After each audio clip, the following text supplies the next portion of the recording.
my name is Tarun. Today I would like to talk about theory of computation and formal language. So let me explain what exactly theory of computation and formal language is. Though theory of computation is a different thing and formal language is a different thing, and the combination gives us the theory of computation and formal language. It is like two sides of the coin. Theory of computation is one side of the coin and formal languages is the other side of the coin. So in order to to make a coin, both sides are as same is as important as the other side. So let's go ahead and discuss about the automation first. So let's see what exactly automata theory is. We have different type of automations here. First thing is combinational logic, and the second thing is finite state machine. Third one is push down automation, and the final one is Turing machine. So what exactly the combinational logic is? Let's discuss that. So combination logic is a basic part of the theory of computation. So what exactly combinational logic does? So this is combinational logic gives us the output. So if we give any input, let's suppose if we give an input of a, it a will be changed to something else. Let us take it as, let us consider a's and b's in this concept. So if our input is a, then the output will be b. Okay, so only it can change only one input at a time. So let's assume I have given you a input, so it can only change from a to b. That is what combinational logic is. It doesn't have much powers. So this is the basic one. And let's go to finite state automata. So what exactly does the finite state automata does? So finite state automata changes, like if we give a input, let's say a b. So in this finite state automata, it helps us, the output will be driven as in the first state. Okay, if the input is given as aab, and if the aab is given here, okay, a b is given here, so only the first head will be changed. So as we need, it will always be from left to right. Okay, so a is the first input, and a, we have the next a and then b. So once we have given this input, so the first head will be changed in first state, and the second head a will be and the second one will be changed in the second state, and the third one will be changed in the third stage. All the things cannot be done at a single time, and it has limitations, because if we uh, if we want to make another changes, then finite state automata has limitations, because it cannot have a combination of that. Because if we do like, let's take an as example. If we have number 4, so if we want to give 4 inputs, and the output will only, if we double it, so 4 plus 4, it will be 8. So it cannot perform 5 plus 5, as it is 10. We have two digits over there, so it cannot carry the second one. So this is just an example. So in this finite state automata, it is completely limited, because it don't have enough capacity to do that. So let's take have in the as an example, it has only a limitation of 4444 number. So if we have given a 4044 number, if we want to double it, and that will be 8888. Suppose if I want to give 5000, then it is more than, like it is more than 4 digit number, so it cannot go up to 10,000. So 5000 plus 5000 will be 10,000. So finite state automata cannot perform those kind of tasks. So now we have the next automata, which is push down automata. So push down automata is more advanced than a finite state automata. So why push down automata is more advanced than finite state automata? So let's take an example of a disk. Okay, so think this is a disk. So this is called finite state automata. So if we give any input in this disk, so it can only whatever the things we have given, if this is full, if let's assume this is full, if we have given all the inputs and this is full, so it doesn't have any other stage to perform the next task. So if this is full, we cannot give any further input. So in order to give further inputs, we need to first erase this one. Whatever the inputs we have given, we have to erase that, and then we need to give the next inputs in order to perform the next task. But what happens in push down automata? So let's take the same disk. Okay, we have let's assume we have a stack. Okay, so we have another disk over here, and then on top of on next to this uh, we have like, just a second.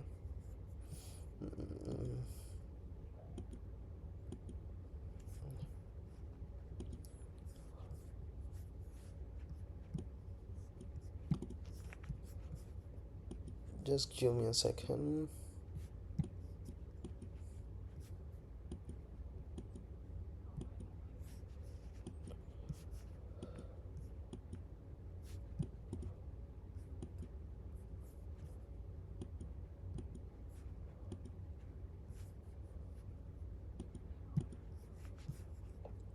Okay, let me explain this. Okay, so we have one disk over here, and then second disk on this, and below this we have multiple disks. Okay, so let's take an example of bowls. We have a stack of bowls. So if we fill if I fill some food in the first bowl, then that bowl, if that bowl is full, I have an option to take out the second bowl and fill the other food in that bowl.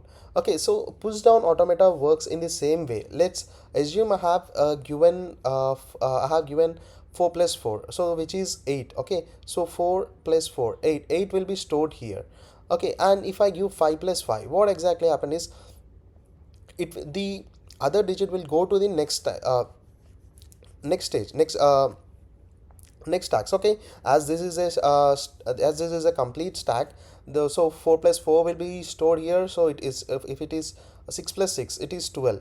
So we have 12 cannot be stored in this, because this cannot take two digits at a time. So 2 will be stored here, and 1 will be stored here. So now let's take another example. So we have given 15 plus 15, or another 8 plus 8, which would be 16. So we have a 16, so 6 will be stored here. 6 plus uh, so 16 plus 1, which would be 17, because that cannot be stored here.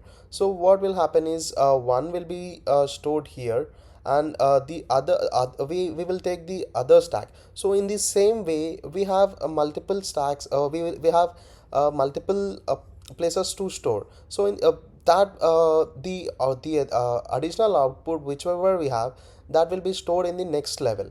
And if that is full, and that will be stored here, and if that is full, it will be stored here. In the same way, we have a place to store in push down automata. So with this we have lot of advantages. And even though we have multiple advantages, but there are still limitations with the push down automata. So we have the other thing, which is called as Turing machine. This is the most advanced machine, because it has no limitations like that, which we have in, push down automata or finite state automata or the combinational logic. This is the basic one, where where we can perform only a particular kind of task. And if we go to finite state automata, we can perform further tasks, because it has we can store the multiple values. At the same time, we can edit different things at the same time. We can, if we give a different inputs, that inputs will be we will get different outputs at the same time. And in case of push down automata, we have more advantages compared to finite state automata. Now, what is the use of Turing machine? So Turing machine is most advanced machine, as I said, because not only the outputs can be changed, but with the help of Turing machines, the inputs can also be modified. So that's the reason we use this in this if let's take what we have what are the current languages, let's take C++, Python or JavaScript, whatever the languages that we are using currently. Those we use Turing machine to perform those tasks, because this is the most advanced thing. So, what exactly this is about the Turing machine? So, what about the formal languages? So, formal languages are the way, like C++, JavaScript, and Python. All these things are formal languages because it has certain rules. We cannot go beyond that rules, because if we can say that system we have given some certain specific rules to the system. So in that case we need to follow the rules. So that is the reason it is considered as formal languages. Let me give an example. So if we would like to perform a task in C++ or Python, so we need to understand what exactly we need to give the input in order to get an output. So if I want to print something in Python, what I'll do is I'll just say print, and then I'll open the parenthesis, and then there I will input the string instead of in and there I need to open and close the parenthesis. For suppose if I just open the parenthesis and then if I haven't closed the parenthesis, then I won't get any output for that print statement, because that is invalid and it has a syntax error. So in order to do that, we have this formal language where uh, all the things has been set into a rules where we need to follow that. So the combination with the help of for those outputs will be given with the help of these Turing machines.